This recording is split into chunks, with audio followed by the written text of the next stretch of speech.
This is the book of Isaiah, chapter 7. The sign of Emmanuel.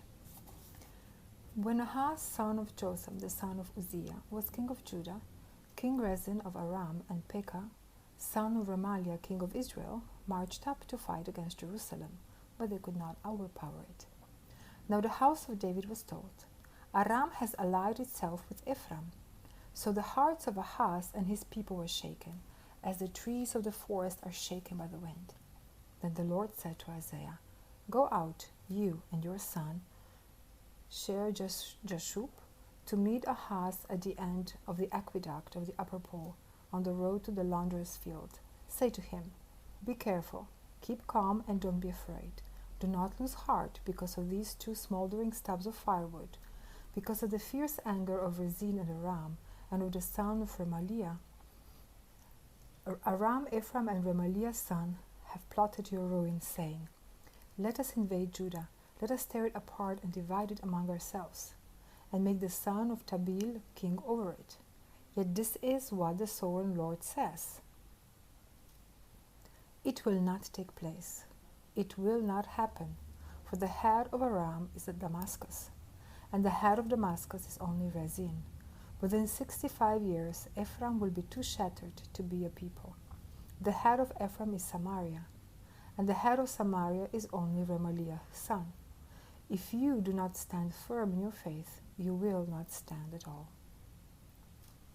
Again the Lord spoke to Ahaz, Ask the Lord your God for a sign, whether in the deepest depths or in the highest heights. But Ahaz said, I will not ask, I will not put the Lord to the test. Then Isaiah said, Hear now, you house of David. Is it not enough to try the patience of humans? Will you try the patience of my God also? Therefore the Lord himself will give you a sign. The virgin will conceive and give birth to a son, and will call him Emmanuel. He will be eating curds and honey when he knows enough to reject the wrong and choose the right. For before the boy knows enough to reject the wrong and choose the right, the land of the two kings you dread will be laid waste. The Lord will bring on you and on your people and on the house of your father a time unlike any since Ephraim broke away from Judah. He will bring the king of Assyria. Assyria, the Lord's instrument. In that day the Lord will whistle for flies from the Nile Delta in Egypt, and for bees from the land of Assyria.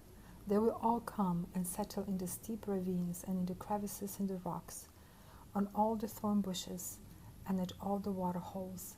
In that day the Lord will use a razor hired from beyond the river Euphrates, the king of Assyria, to shave your heads and private parts, and to cut off your beards also.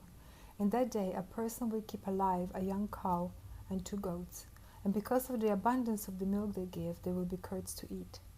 All who remain in the land will eat curds and honey. In that day, in every place where there were 1,000 vines worth 1,000 silver shekels, there will be only briars and thorns. Hunters will go there with bow and arrow, for the land will be covered with briars and thorns. As for all the hills once cultivated by the hoe, you will no longer go there for fear of the briars and thorns. They will become places where cattle are turned loose and where sheep run.